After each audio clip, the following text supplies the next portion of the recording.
Hey guys, this week's episode is brought to you by Blood Brothers 2, the sequel to the hit dark fantasy RPG Blood Brothers. It's an action-packed dark fantasy RPG available now for free on Apple and Android devices. Blood Brothers 2 immerses players in a deep RPG experience set in Arnacia, a world which has been thrown into a state of chaos and war. Amazing art style, storytelling, and RPG mechanics sets Blood Brothers 2 apart from other RPG mobile games. Blood Brothers 2 offers limitless amounts of choices to customize your army and story to shape your gameplay experience, including a PvP or player versus player mode that allows you to team up with friends. So check out bloodbrothers2.com, that's the number 2, not the word 2. Yeah. For more information, visit the App Store or Google Play now to download Blood Brothers 2 for free. And join in weekly events to choose your fate and determine the flow of the game story. Yep. Now enjoy the show. Hey, what's up guys? We're back with an all-new AUA, Ask Us Anything, and we have a very special guest here today. This is Maddox, who you may remember from the internet. Yeah, you better. Yeah. You better remember. Yeah, exactly. I mean, if you want to give like a brief rundown, I have one here, but we'd like to hear it from you more importantly. Okay, so I have one of the oldest running comedy websites on the internet. It's older than Google. Yeah. That's true. You can Google it. And I started this website called The Best Page in the Universe a long time ago, and it's been running ever since, and it got millions and millions of views. A big bump in 2002 when I wrote this article that went super viral. Yeah. To the point where people sent it to me. Yeah, check this out. Yeah, and I'm like, yeah, I wrote it, asshole.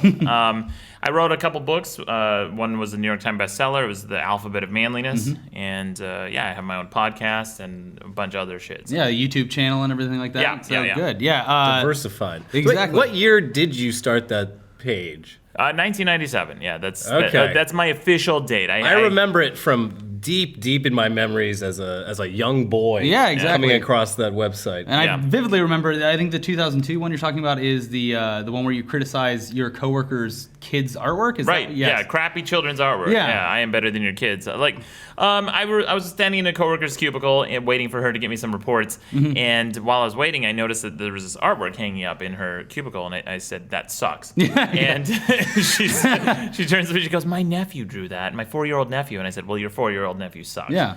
And that was kind of the genesis of the idea to critique children's artwork. Yeah. And that went super viral. So, Exactly. Yeah. I would say one of the first things to go, viral content back then was very hard. It wasn't videos and anything like that, so it spreads now on Right. Twitter and all these things. So it was like through emails, and it was basically like an article that you had posted. So the internet is a very different landscape now. So it was a lot crazy smaller to see. back then. Yeah. Yeah, it was all sent through email mostly, and I tracked it. Some shithead removed my credit for the article. Right, it's so easy to just include a URL or not crop it out of the image. Yeah. So I finally tracked it down after years and years to the original. It was almost like finding patient zero. Yeah.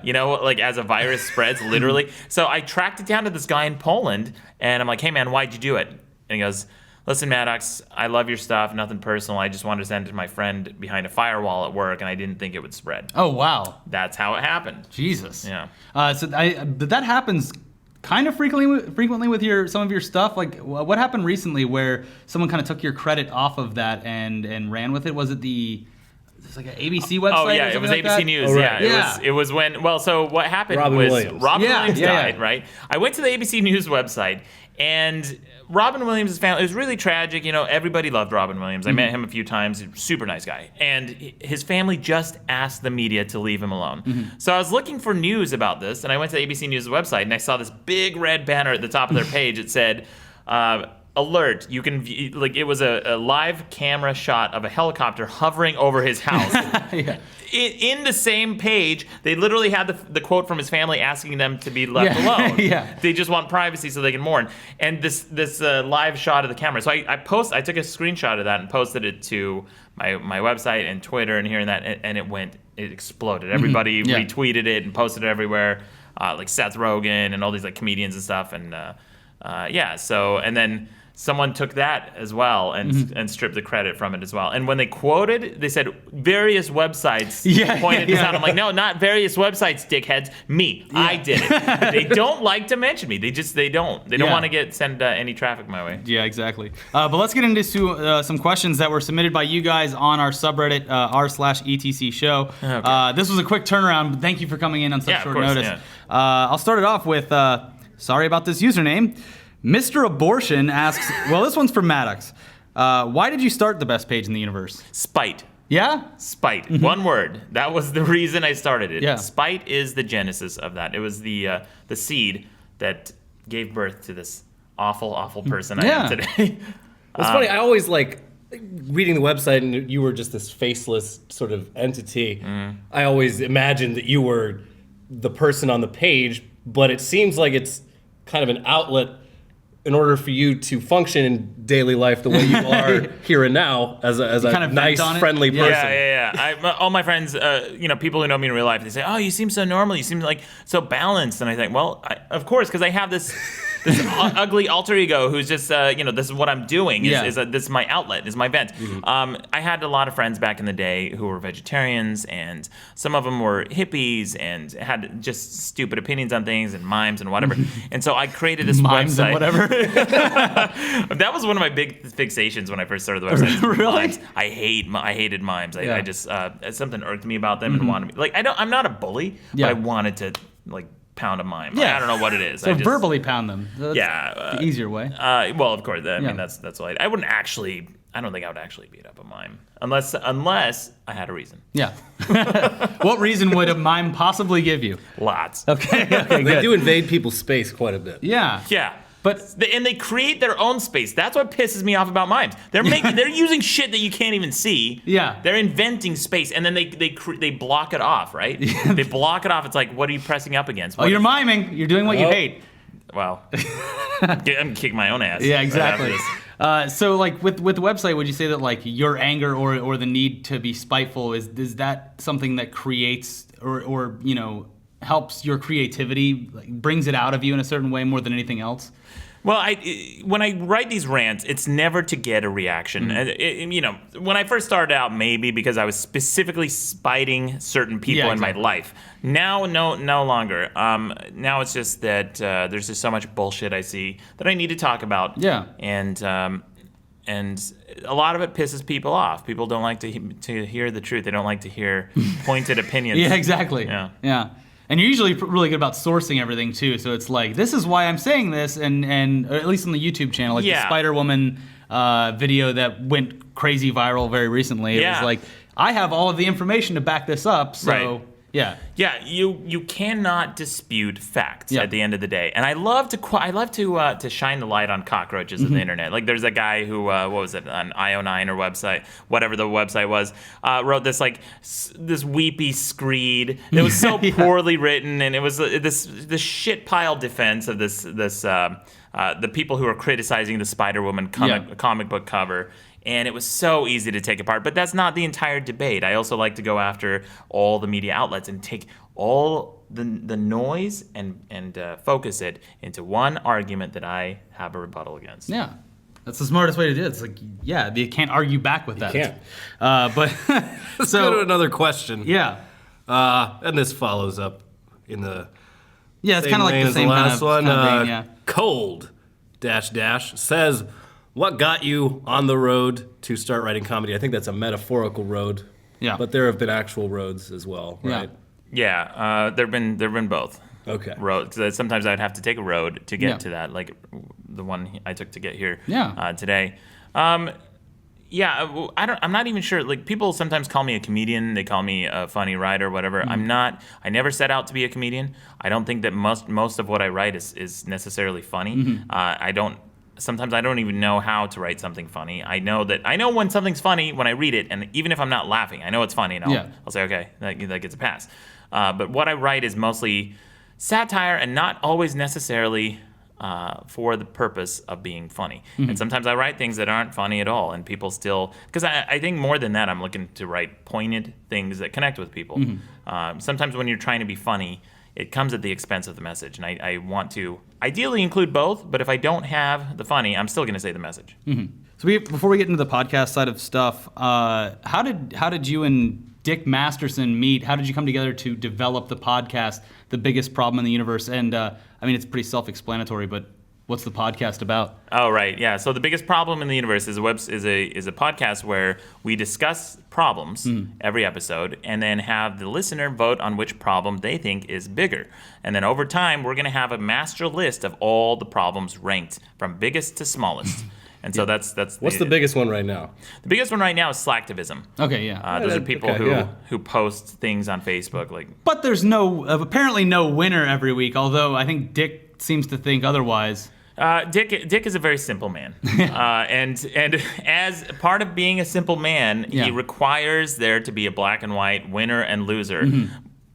But when it comes down to things like debating two totally disparate topics from different fields of philosophy and different branches of society, how do you compare them in any actual way other than just say what is a bigger problem? That's the only. I think that's the only vector that we can actually compare problems on is which one is bigger, not which one wins. It's like who wins which M&M wins, the orange one or the brown one or the yellow one. I don't. Some might argue that there are certain M&Ms that win. The green M&M is always the winner because it makes people horny, apparently. Yeah, apparently. You haven't heard that? I didn't know that. Urban legend. Yeah. Is that like the same thing that makes you infertile if you drink too much Mountain Dew? Oh, yeah, Yellow 5. That's another. Colors. Yeah. So there is a worst soda. It's Mountain Dew because you'll be sterile. So how did you and Dick Masterson meet? How did you form this bond to create the podcast? Well, we had the same editor for our books, and my editor reached out to me one day, and he's like, "Hey, do you want to meet up with this guy who does this, web analysis or something?" I said, "No, that sounds awful." And then he reached out to me again for some reason. And was like, "Hey, he also wrote this book. You sure you don't want to meet with him?" I'm like, "Okay, whatever. I'll check it out." Yeah. And that was, I think, his. Men Are Better Than Women book or whatever. Yeah, of course. It's kind of crazy. I'm like, all right. So we met up at this Irish bar, just became bros immediately, and got some beers, and we just like started hanging out a bunch, and to the point where like I think we lived like a block away from each other, and we just like hung out all the time. Yeah. And we still do. We still drink and hang out all the time. We'd pitched a couple shows. We sold a show to Spike together, and that went down the development hell that is Hollywood. Yeah. And then we sold a show to Fox, and again, development is really tough in Hollywood. Shows can be in development for years, and nothing that can ever materialize sometimes. And unfortunately, that was the case with us. So we talked about doing a couple different podcasts, and then one of the concepts of the shows that we were pitching at the time was a show called.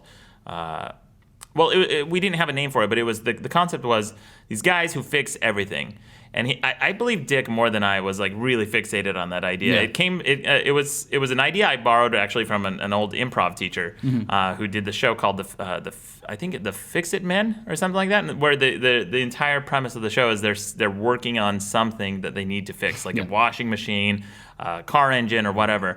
And so I liked that idea, but like wanted to take it bigger and say this could be a genesis of a show where they try to solve all of society's ills. Well, Dick one night was saying he was pitching me different variations of that show. Yeah. And finally, I was like, no, what if we don't try to solve the problems? What if we just discuss the problems and then make a big list of them? And I know this sounds like I'm a huge hypocrite because I hate lists. Yeah. But that's essentially what this is. It's a big list of all the problems in the universe. And that's how it became the biggest problem in the universe. I thought, okay, well, that's the branding. It's the same branding as my website and everything, so that just makes sense. Yeah. You'll be able to sell that list to BuzzFeed for millions and millions of dollars. But they won't That's credit actually you. the long game, I'm sure. Yeah, the long con. They'll put your name in tiny gray. There's various very websites. Yeah, in gray. And they'll link to just like a Tumblr post that has nothing. Yeah, exactly. Yeah. Yeah. Source, Twitter, and it just goes to twitter.com. It's great. Let's see. You want to take the next one right here? Yeah. So, speaking of your podcast, Tertiable asks, Maddox, what is the smallest problem in the universe? Currently, it's me. Yeah? I am the smallest problem in the universe. I think, based on the votes on our website, Dick brought me in as the biggest problem in the universe the first episode. And his argument was like this muddled, I don't know what his reasoning was, but people disagreed with that. If you want to go based on purely on votes that we have on the website, in the positive territory, it's burlesque dancers. Burlesque dancers is currently the most controversial problem in the universe. Okay. People are really split on burlesque dancers. People either love them or hate them. I like them. Yeah, I think they're fine. I don't have a problem with them. Except I did meet one recently who was almost alien. I could not connect with her on any level. Well, I don't want to know them. I just like what they do Exactly, on yeah, stage when I'm at the bar. It's very lovely. I like the Mona Lisa. I don't have to taste the paint. Yeah. Right. Yeah. I will say though that Dick has, at least for me, gotten way better at explaining his problems and Yeah. why It's emotional. Yeah. It's more like the whole bringing in stats and stuff like that is actually working in his favor. Yeah. And it seems to be doing well, especially in recent episodes where nobody wins, but Dick's problems are getting upvoted a lot more. Yeah. Also, but I think it probably has something to do with the gimmickry. So for those of you who aren't familiar with the show, when a problem gets more votes one week over the other, sometimes Dick will bring in a song or something to gloat about it, right? And so people love those songs, myself included. They're hilarious. But then it's kind of swayed the voting. So people vote for his problems regardless because they want to hear the gimmick. Yeah. So what repercussions that will have on the show in the long run, I'm not sure. He's sabotaging what will actually Yeah. be a scientific list Yeah. of the biggest problems. Throwing in a the wrench universe. in democracy. Yeah, exactly. Exactly. Yeah. So I care more about the actual process than he does. He's just there fucking around every day, and it pisses me off. Yeah, you're but- the scientist doing the analysis, Yeah. and he's the writer for Huffington Post making a clickbait title out of it. Yeah, right. Yeah. That's exactly what's Yeah. going on. So let's move on. Supreme Buffalo wants to know how it feels to have the same name as Angelina Jolie's son. I wouldn't know, Supreme Buffalo. Why don't you ask Angelina Jolie's son what it feels like to have the same name as me? Yeah, that's simple. I came first, dickhead. Yeah, exactly. Yeah. Angelina Jolie loves me, and she might have been named her inspired. son after Yeah. me. Yeah, exactly. Yeah. I think Big that fan. she couldn't. I'm so unapproachable in real life that this was the only way she could. Technically talk to you. Yeah, like Communicate with you? trying to make some kind of connection with me. She's obsessed. I don't blame her. She's always asking her kid, like, come on, isn't there something you're on? don't you know, yeah. Don't you have something to complain about? Riff on something for Christ's Yeah. sake. Well, moving on from that, I like this one. Sir Poopalot Jr., son of Sir Poopalot, asks, what are Maddox's thoughts on Vine/YouTube quote stars unquote? Yeah. Oh man, they're the worst people. Yeah. Right, like the worst people. Not all of them, obviously, but the majority I've met, like the YouTube stars. So because a YouTube star, a YouTube star who was born and raised in the YouTube era, in the YouTube generation, right, has never had to work for it, and they kind of stumbled upon this fame, and maybe they might produce the content or whatever, but they didn't have to get shut down over and over and over again, so they have no humility. Yeah. So these are people who feel super duper entitled. They feel like they're king shit. They're the worst aspects of everything that you see in celebrities in Hollywood, except it's somebody who nobody's ever heard of. Yeah, exactly. Yeah. So they have all the money in the world, they have all the entitlement in the world, but they have none of the cred. Like they haven't earned that fame in the And traditional it seems like system. not a lot of the consequences either, because there's in normal entertainment or something like that, the show could get canceled, not of any fault of your own or anything like this. And when you're kind of in control and have this fan base, it's almost like, well, I can just put out crap every day and people will watch it. And I don't know, it kind of like... It's a really kind of dumb fan base, I dare I say. Yeah. Where it's just like, oh, okay. Yeah, they're the new like in the 2000s it was like metal bands and mosh bands and stuff like that, and kids would go crazy for it, and they're like the new celebrities, and Vine's even worse. The thought process of putting 6 seconds into something that's usually pretty offensive or just cheap writing or cheap a comedy. lot of is- joke stealing going Yeah. on. Yeah, a lot too. of jokes still. And that's the thing, is you're fooling a younger generation that hasn't necessarily listened to like Richard Pryor or George Carlin into thinking that your jokes are original. And Right. there's so many where I can just be like, oh my god, that's literally stolen out of a Yeah. comedy special from the 70s or 80s. Yeah. And they'll get like 2 million views. I did on it. like when Will Sasso started making his Vine account yeah, he's really great. meta, Yeah. and like doing Vines as characters that like, do Vines. Yeah, That was That's fantastic. got pretty good. funny. Yeah, Will Sasso's funny. I've seen some of his vines. He does that really weird like lemon vine Yeah. where he Yeah. just like Yeah. spits up lemons. Yeah. Really weird stuff. But again, it's Will Sasso who has this comedic Career, background yeah. and career, and he knows what he's doing, as opposed to some of these Vine stars who got fame overnight and became terrible, terrible people. I feel like if these people were in commands of armies, we'd have holocausts all the time. Exactly. I think yeah. you're right. Yeah.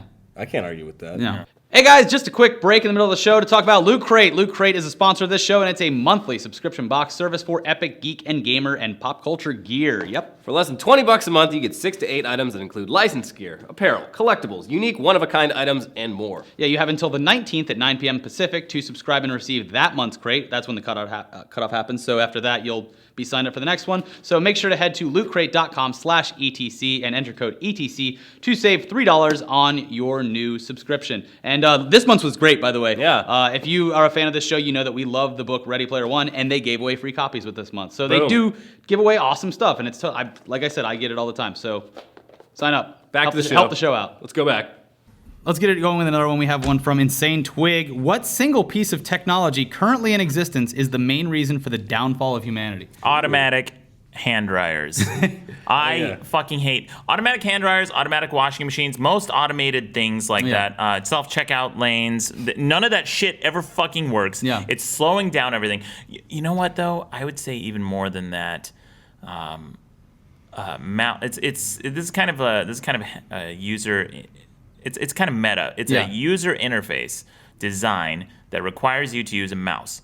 If you require someone to use a mouse, fuck off. Mm-hmm. Like that's the slowest way. Every time I get nervous, I'm sweating right now. I'm thinking about it. When I watch somebody who's not me using a computer, and I need them to open up a file, and they drag that mouse across the screen. I'm just sitting there watching. I can hear the Jeopardy music in my mind, and they're dragging. They click on file, and then they go slide. They slide down. Like, learn a fucking keyboard shortcut, idiot. Yeah. The keyboards are where it's at. I still do everything in DOS. I still do everything in Linux. Still DOS. Yeah, still DOS is amazing. Yeah. You can do so many things. I write scripts in DOS. I have the script that pulls entire MP3 albums off of YouTube and converts them and renames them and everything. It's amazing. I'm not going to use a mouse, guys. I'm not going to use a mouse. I like to use one or the other. I don't like to use a mouse and a keyboard unless I'm doing 3D modeling. Well, what do you think about touchscreen stuff? Like tablets? Garbage. Really? I've changed my answer again. Touchscreen. I fucking hate touchscreens. Yeah. They're the worst. I was using my shit phone the other day. This is garbage over here. And I'm sitting there, I'm laying down in bed looking up at it, and I realized like I can't move my hand, I can't reposition it, I can't turn it sideways, I can't do anything because if I touch the screen, it reacts. Yeah. Where are the buttons? I need fucking buttons. This is garbage technology. This is something that apes would invent. This is where we're at right now. We've gone from buttons to this. We're de-evolving. Oh my! I hate this phone. I hate this phone. I hate all touch phones. This doesn't even have like keyboard. It has a keyboard. It was very strange moving from like the keyboard that came on. I used to have a Sidekick and then moved to the iPhone, and it was a very weird kind of thing. But now I'm used to it. It's not that bad. Well, now the keyboards on these touchscreens are designed knowing that you're gonna fuck up every single word they help you out.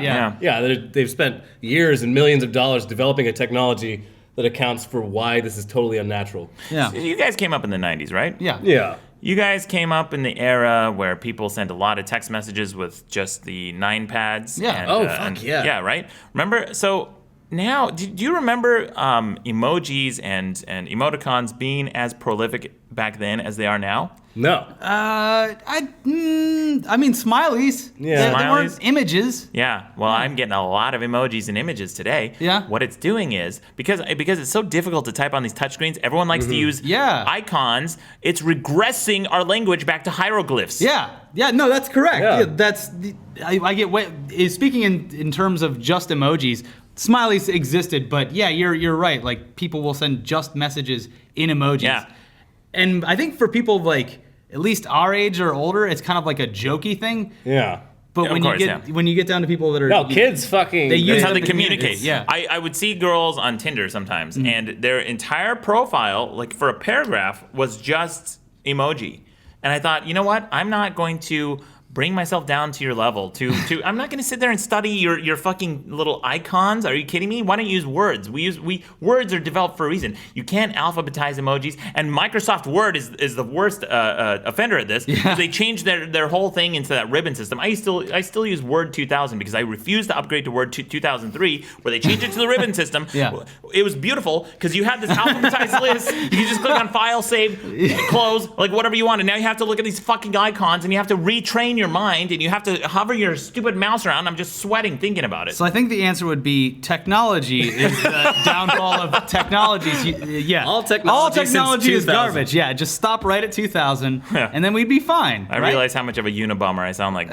Yeah. Well, like with the emojis, the logical conclusion of that is like George Orwell 1984, where they simplified the English language over and over again until words no longer had multiple meanings. They were just these one-syllable phrases that only had one specific acronyms meaning. and emojis, and that's all we're Yeah, be talking that's about. where we're going. Yeah. You want to do the next one? Yeah, where are we? A bowl of soup asks, other than his own, what is Maddox's favorite website? Oh, that's a trick question because he added other than his own. Yeah. He was very smart in asking Yeah. him that. Yeah. He knew what you would have thought. Boy, that's a real trick question. I don't know if I have one. I used to go to a lot of. I used to go to Penny Arcade a lot. Oh, yeah. I haven't gone there forever. I don't know why. You ever been to PAX, the Penny Arcade Expo? No, I still haven't been to PAX. I need to go. You need to go. It's a ton of fun. What do You you know- think of sites like The Onion and Clickhole? I love The Onion. There you go. I love The Onion. Yeah. Except I don't go to the website so much as I see their content in Facebook being Yeah. aggregated. Yeah. I go to Google News. I like Google News a lot, and I know that's a shitty answer, but I read a lot of news. I'm very aware of everything going on at all times. That's why on the podcast, when I mention a study, it's because I read so many different Yeah. studies. Like I know what's going on. I know I keep abreast of the information in the world. Man, I used to go to a bunch of humor websites. I just don't anymore. I just, like most people, I think everybody Facebook has replaced going to the websites. Yeah. that Do you use used to. Reddit at all? Is that Occasionally. Yeah. I block Reddit on my computer. so you don't waste time? So I don't waste time. Yeah, I can find myself getting sucked down Reddit It's holes. very Yeah. easy to Yeah. have that happen. One of my favorite subreddits, though, other than my own, Yes. there is a subreddit for me. I realized I just found the other day. But other than that, I like I'm going to hell for this. Oh or yeah, something. yeah, yeah. That one's great. Or there's like the counterpart to that would be R Too Soon, which Yeah. is kind of the same thing. My favorite is it's like me_IRL, and it's just absolute nonsense. It's pictures that have non no sequiturs, no meaning at all, and it I don't know why it just does something for me. It's great. But yeah, like going back to like the old websites, you remember like oh man, I don't know if you know this one or not, but like Bullseye Art, they used to have videos like. Oh man, Rat Chicken and Miss Muffy and the Oh, Muff like Mob. It was like Flash Flash animations? animation stuff, and then like Homestar Runner and stuff like that. I was really into. Homestar Runner is great. I used to go to that site a lot back in the day. I still like Newgrounds. Newgrounds Oh, is yeah, incredible. Newgrounds is So great. much good content on Yeah. Yeah, Newgrounds. but a lot of that has moved over to YouTube. You know, ever since YouTube kind of like became the king. Yeah, the animation stuff. The games still. There's Oh, a yeah. lot of really good games on Newgrounds, and all those old websites and Fark and Oh yeah, Fark was a Tiger Mask and all those websites. Yeah, Mm-hmm. Albino Black Sheep was another one. Their Style way back in the day. So would you say the internet stopped being good In 2000. In 2000, along with technology. No, what has happened is the way that people consume content has changed, and we have a gatekeeper now. Whereas before, you would be able to find a website organically through other websites that you like. They would link to them and say, "Hey, these are our friends. These are our common interests." Now it's algorithmic through Yeah. Facebook, based on how many page views and ads they can serve to people. So if you have a Facebook fan page, like I do, Yeah. you post something. Say I have 150,000 followers, which is what I have. If I post something, it's not going to go out to 150,000 No. people because Facebook wants content creators to pay them Yeah. to be seen and heard. We stopped using our Facebook fan page for the channel Yeah. months ago. And it doesn't affect anything at all because we can just go to Twitter, and although, like, you know, unless they're following just a couple people, they might not see a post or anything like that. We try to stay pretty active. But Facebook, we had a decent following, and we're like, 70 people saw this out of, however many tens of thousands. And we're like, this is absolutely pointless. And they keep popping things up, like, reach more people for paying this. It's like a toll system to get your stuff seen. Yeah, It's kind of unfair. I have friends who are like in bands that are mid-level, up and coming, and Yeah. like I always see on their posts like sponsor. I'm just like, I get it. I Yeah, get why I they get did it. that. Yeah. I'm trying to get it out there. But yeah, like that's the thing sucks. is we use Feedly, and it's just every website that I've ever gone to, I've just like tried to pull from my brain and be like, and I'll even remember sometimes randomly after the day, like, oh yeah, I remember this website. I'm gonna put it in my Feedly so that I have all of the stuff. I'm not getting any of the forced stuff from Facebook. Yeah, Facebook is the worst. the whole entire argument for net neutrality is that all content should be served equally. Yeah. You shouldn't have to pay more to reach more, right? You shouldn't have to pay more to reach a certain website. However, what's happening is Facebook has, for the large part, usurped the internet. Yeah. Over 40% of traffic, I believe, last time I checked, was going to Facebook alone. So if 40% of the internet is being curated algorithmically by Facebook, it's not giving equal weight to different not at all, websites. yeah. Because if you like 10 different pages on Facebook, it's not going to serve all 10 pages equally. It's going to do it based on their algorithms. So they have essentially usurped the internet and net neutrality. I don't believe Mark Zuckerberg's claim that he wants net neutrality. If he does, he needs to run his own network in a neutral way. Yeah, exactly. And then the other thing that sucks about it too is now more and more Facebook is serving videos that are just like uploaded by these. I see a lot of it on like local radio stations. Yeah. They'll just steal videos Stolen from YouTube content, yeah. and just re-upload it to their fan page to get more fans and stuff like this. And a lot of content's just being blatantly stolen and It's re-uploaded. stolen, and there's no recourse you can take Yeah. except to go through. By the way, I encourage everyone to do this right now. Go to Facebook, take any picture, one of your own, and try to report it for a copyright violation. Try to claim it as your own for copyright. It's like 10 pages that you have to Yeah, go through. it's buried in some cumbersome, like 10-page deep bullshit ass process. Fuck Facebook. Yeah. It used to be just a little drop down, but they changed it so that it's buried deep in menus and learn more. Learn more, by the way, that phrase irks me so much. Learn more is the modern way of people telling you to fuck off. When I get to that point in Google Docs or anything like on Facebook and a help document says learn more, I just immediately, I don't even see the words, I just think fuck off. Okay, Yeah. got it, Yeah, got it, exactly. asshole. Ugh. Let's see here. Ninja Muffin 99 wants to know what you think of the video game console wars. You're actually a gamer. You play Yeah. games, but all the good games stopped around the year 2000. Actually, Yeah. man, video games are in a sad state of affairs right now. There's still a lot of really great games coming out, indie especially. But the reason I never bought an Xbox 360 is because they forced the Xbox Live on you if you wanted to play online and all that shit. So I thought, I'm going to stick with Sony, even though I fucking hate Sony. Yeah. Now Sony has forced PSN on its users, so I haven't bought a next generation system. I've still been playing mostly my PS3, and I have a friend's PS4 at my house right now. But I absolutely hate how everything is turning into a subscription model. Yeah. They no longer want to sell you a product that you can keep using and play with. They want you to rent it from them. Yeah, so basically, that you yeah. pay forever. And you pay up that's- front for the console too, and you're continuing to pay. So Right. it's even worse. Yeah, you had DLC as one of your problems Yeah. Yeah. a little while back, and yeah, you never have the finished product because Yeah, it's exactly. never done. Right. And that's the other thing. The other thing too is like a lot of games now they'll come out and the day that you get it, you go home and put it in, and it's like, oh, by the way, you have a 5 gigabyte Oh, it's absurd. update to be Yeah. able to play We it. So burned what if these you discs 2 months ago Yeah. before the thing was fucking done. What if you live in like the middle of Indiana or something with like DSL? It's going Yeah. to take you days to be able to play this game that you paid full money Yeah. for. I remember to this day the last Electronic Arts game that I purchased and will ever purchase, I believe. I don't think I'll ever purchase another one. Was the SSX game that came out a little while back. It was the first one I'd bought in a long time, and I thought, I like the old series. I'll give this a shot. I swear to God, from the time I turned on the system to when I was able to get to the start menu, it was an hour. Jesus Christ. I had to sign. and this is how long ago? This was about two and a half, Okay, 3 yeah, years so it's ago. pretty modern, yeah. Yeah.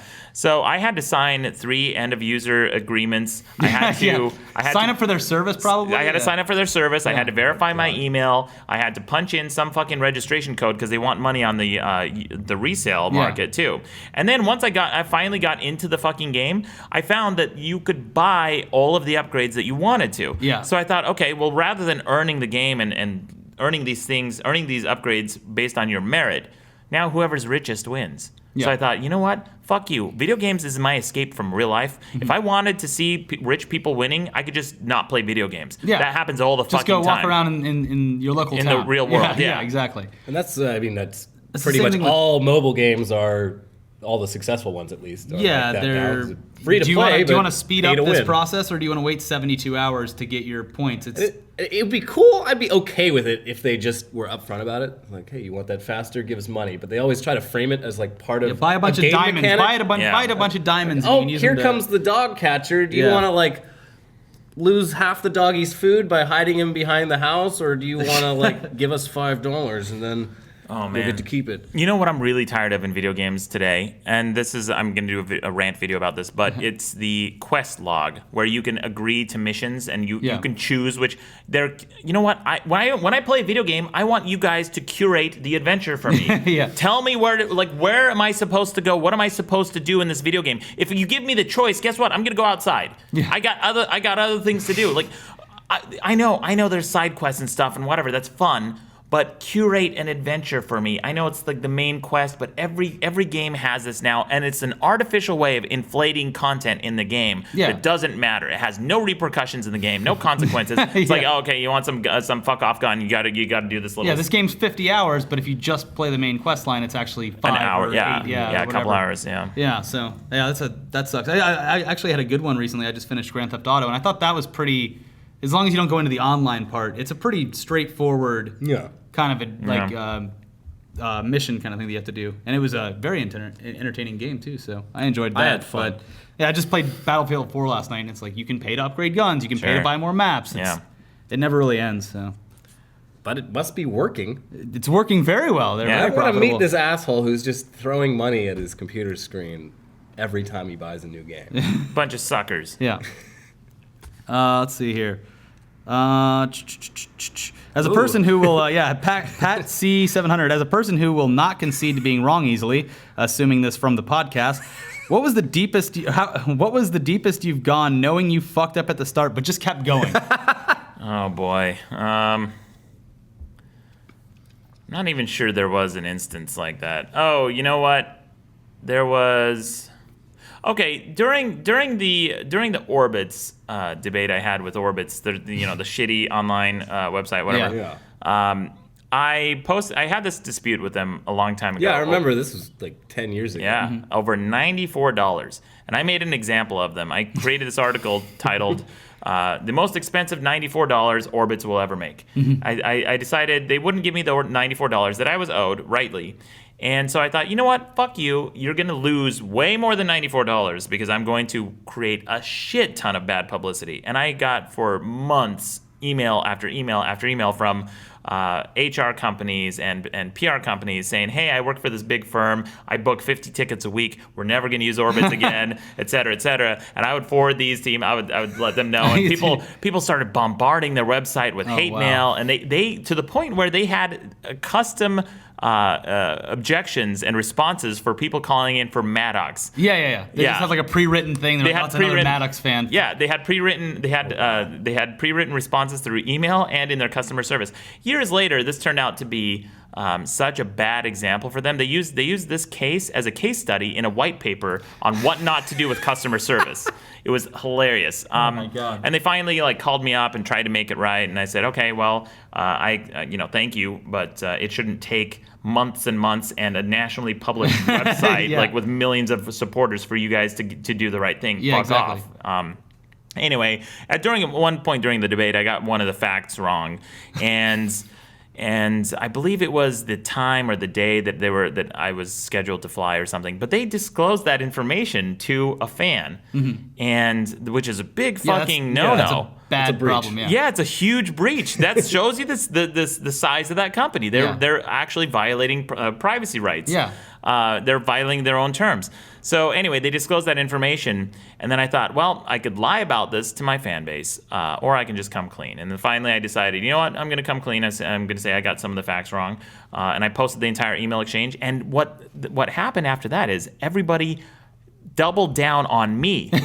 They were like, well, this guy's honest. Yeah. He fucked up, and here he is. Yeah. I'm like, well, there we go. And so they backed me even harder. So that's about the only time I can think of. Good. Did you get anything come of the privacy violation, or just the offer of giving you your $94 back? No, those fuckers were just unrelenting. And I finally talked to one of the lead tech, the lead supervisors or whatever, the management of the entire customer service company. and he said, I talked to him on the phone for like an hour, and I got him on the phone to admit that if he were in my position, he would have done the exact same thing. I would have started a blog years ago, worked myself up the food chain, and made a post about it. Well, anyways, let's talk about our sponsor. This week's sponsor is Orbitz. If you go to Orbitz.com, they have the I'm just kidding. But yeah, I think we're almost here. We have the two last questions. There was a lot more than this on here, and I think by the time that this airs, the problem will be solved. So I'll just come out and say we have a bunch on the questions from where the fuck is your live show at? It's been months, Maddox. Yeah. A lot of people are bitching. You know what? The live show will be released when I'm good and ready. Yeah. How about okay, that? How about that, dickheads? Yeah. Fuck off. Here's the thing. Okay. There's a lot of moving parts to this. There's over 30 people who are involved in the production of this. There have been issues. Like we've been the long and short of it is essentially we've been trying to secure rights to some of the assets that we used in the show. Even as of last night, like 11 p.m. last night, I realized that some of the assets we were about to publish didn't belong to us. Unlike fucking BuzzFeed, we care about shit like that. I care about using resources that I've paid for, or make sure that they're open source or public domain, and I credit people and I source them, and it has to go through legal clearance and all this blah blah blah blah blah. You guys have probably tuned out, but anyway, there's You've established yourself as an honest man. Yes, exactly. Repeatedly in this program. I am nothing if not honest and awesome. So so that's what's taking so long, and I'm pretty sure. Okay, if it doesn't go up by the time this airs, which is not this Sunday, but next Sunday or today if you're watching it. Oh shit. So you have about a week and a half, Maddox, to get this thing on the internet. It should be up tonight. If it which is in waiting, the past. We're literally waiting. We're literally waiting for clearance, legal clearance. As soon as we get legal clearance, it's going to go up on the website. All right, great. So yeah. So go watch it now. We'll put a link in the description because it's definitely up by now. Don't watch it. No way. I don't even give a shit. I don't need your views. I don't care. Yeah, don't see? watch it. There I don't you give go. a shit. I'm over it. You know what? You guys bitch so much. Oh, I'm sorry that your free content's a little bit late. Can I kill myself anymore to deliver free awesome content for you? You fucking whiny, entitled dipshits. Don't watch it. Fuck off. Watch something else. Go watch what's his name? Nash Greer, that homophobic shithead. Perfect. Well, that leads us into saying goodbye. And if you want to plug anything that people should go watch, please say it now. But I think you just kind of made the No, point. don't watch it. I don't care. Yeah. Don't do it. Twitter, website, none of that. No. Here's my Twitter right here. Follow this. All right. Well, Follow this right here. Thanks for coming in and joining Thanks, us. buddy. Yeah. Had a blast. That's all right. And we'll talk to you soon. Cool. Yeah. Bye, everyone.